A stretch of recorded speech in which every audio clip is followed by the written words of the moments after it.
Good morning, modern stars. So let's continue our chapter वैदिक period now. आपको literally source में मैंने क्या वेदास और उपनिषद सबके बारे में बता दिया है. उस समय 2 इपिक्स भी थे जो थे रामायण और महाभारत. ये also provide information about the वैदिक एज. इनसे भी हमें वैदिक एज के बारे में काफ़ी इंफॉर्मेशन मिलती है. The epic Mahabharata tell us about a war. Mahabharata जो इपिक है उसमें हमें एक युद्ध के बारे में पता चलता है जो किसके बीच में लड़ा गया था, पांडव और कौरवास के बीच में. This battle between cousins are fought to gain control over the Kuru kingdoms. इसमें दोनों लोगों का जो युद्ध था वो किस लिए था कि वो जो उस समय का शासन था कुरुक्षेत्र का, वो उनको के लिए उस पर आधिपत्य के लिए दोनों में लड़ाई हुई. एंड इट्स कैपिटल, और उसकी कैपिटल जो थी हस्तिनापुर थी. The story of 1000 of year old but it was written down about. ये बहुत हज़ारों साल पुरानी कहानी है, लेकिन ऐसा माना जाता है 1500 BC ईयर्स बिफोर ये लिखी गई है. Vyasa is credit with the composition of Mahabharata. और व्यास जी को इस चीज़ का क्रेडिट जाता है कि उन्होंने महाभारत लिखी है. और सेकंड इपिक जो है वो है, इपिक होते हैं महाकाव्य. तो हमारा जो सेकंड इपिक है वो रामायणा है. Ramayana tells story of prince of Kaushala. Ramayana में हमें जो समय कौशाला था, जिसे अयोध्या के नाम से भी जाना जाता है, उसका जो प्रिंस राजकुमार थे वो रामा थे, उनके बारे में पता चलता है. He was sent into exile. और वो कहाँ भेजे गए? वनवास भेजे गए. Ravana the king of Lanka. Ravana जो था लंका का राजा था, उससे अबडक्टेड रामास वाइफ सीता. उसने क्या किया था? जो राम की वाइफ सीता थी उनका हरण कर लिया था. Fought a battle with Ravana. और एक बैटल लड़ा गया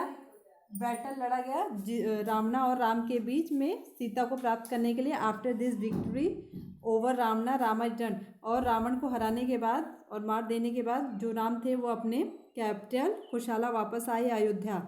Valmiki is said to be author of epic. और वाल्मीकि जो हैं वो इसके लेखक माने जाते हैं रामायण इपिक के. ब्रह्मव्रता देखिए क्या होता है? Early Vedic as. जो अर्ली वैदिक एज का टाइम है उसे ब्रह्मव्रता माना जाता है. उसके क्या रीज़न है उसे आपको हम बता रहे हैं. The Vedic period has been divided into 2 early Vedic. आपको बताया है जो वैदिक पीरियड है आप 2 टाइम में इसको डिवाइड कर सकते हैं. एक अर्ली वैदिक एज है और एक लेटर वैदिक एज है. The period between 1500 BC and 1000 BC is known as early. जो पीरियड 1500 और 1000 BC के बीच का वो अर्ली वैदिक पीरियड है. The early Vedic age is also associated with land. और जो अर्ली वैदिक है वो जिस क्षेत्र से संबंधित था उसको ब्रह्मव्रता के नाम से जाना जाता है. दैट ले अराउंड द रिवर सरस्वती. और ये कहाँ पे था? सरस्वती रिवर के आसपास ये ब्रह्मव्रता का क्षेत्र था. The history of India during this period is non mainly through the Rigveda. और जो हमें हिस्ट्री पता चलती है इस टाइम के बारे में वो मेनली ऋग्वेद से पता चलती है. Which was compose approximately during this time. ऐसा माना जाता है इस समय ही इसकी रचना हुई थी. Let us study about life during. वह हम देखते हैं जो अर्ली वैदिक एज है उन लोगों का लाइफ कैसा था, पॉलिटिकल लाइफ कैसा था. The smallest unit of the political and social organisation. जो स्मॉलेस्ट यूनिट था पॉलिटिकल और सोशल ऑर्गेनाइजेशन वो कूला होता था, जिसे ग्रह कहा जाता था. मतलब जो पॉलिटिकल और सोशल लाइफ की जो सबसे छोटी इकाई होती थी वो कूला होती थी, जिसे ग्रह या फैमिली जिसका मतलब होता था. एक group of families from the ग्राना. और जब एक ग्रुप ऑफ फैमिली कहीं फॉर्म होती थी, रहती थी, उसे ग्रामा. जैसे विलेज, आज भी ढेर सारे परिवार एक जगह जो रहते हैं, गाँव होता है एक छोटा सा प्रदेश, वैसे. Headed by the gramani. और उसका हेड कौन होता था? ग्रामनी, जिसे विलेज हेडमैन कहा जाता है. आज के टाइम में हम उसे प्रधान कहते हैं. एक ग्रुप ऑफ सेवरल क्लान्स. जो ग्रुप थे वो कई क्लान्स में समूह में बटे हुए थे. वॉज नोन एज जना. उसको जना के नाम से जाना जाता था. ट्राइब, एक तरह से एक ट्राइब जिसमें वो रहते थे वासी. In the early Vedic age the rajan of the jana. और अर्ली वैदिक एज में जो राजन होता था वो चीफ टेन होता था जना का, and responsible for protecting his. और उसका उत्तरदायित्व क्या होता था कि वहाँ रहने वाले लोगों की प्रोटेक्ट करे, रक्षा करे. He was also required to guide them to victory. और इसके लिए उसको किसकी ज़रूरत होती थी? विक्ट्री इन अ वॉर, ताकि वो वॉर में विक्ट्री प्राप्त कर सके. The rajan was assisted by senani. और राजन अपने साथ कैसे लोगों को असिस्ट करता था, कैसे लोगों का सेना. एक सेनानी होता था, 2 आर्मी चीफ होता जो उनकी सेना का प्रमुख होता था वो रहता था, और एक पुरोहिता जो प्राइस्ट होता था, जो पुजारी होता था एडमिनिस्ट्रेट में और ड्यूरिंग वॉर में, उसके प्रशासन में और वॉर के समय उसके साथ रहते थे. The Rigveda also mentioned assembly such as the sabha. Rigveda में असेंबलीज का भी वर्णन है जो सभा और समिति होते थे, आपको बता रखा सभा और समिति।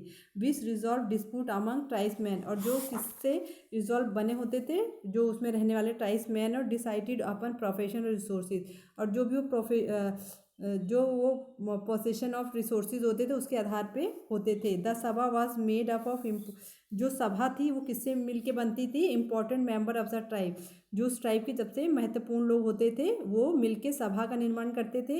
एंड समिति इंक्लूड ऑल मेंबर, और समिति किससे मिलती थी, जितने भी मेंबर्स होते थे उस विलेज में वो सब लोग मिलके समिति के मेंबर कहलाते थे, और जो इंपॉर्टेंट लोग होते थे वो सभा। सोशल लाइफ कैसी होती थी वैदिक, अर्ली वैदिक एज में देखिए, family was the basis of society. Family क्या था, सोसाइटी का सबसे मेन बेस होता था। अर्ली वैदिक सोसाइटी वाज पैट्रिचल इन नेचर, और अर्ली वैदिक सोसाइटी क्या थी, उनका नेचर कैसा था, पैट्रिचल, मतलब वो पितृ सत्तात्मक थी, मतलब वहाँ पे पिता जो है उसी को प्रमुख माना जाता है, जैसे आजकल भी होता है।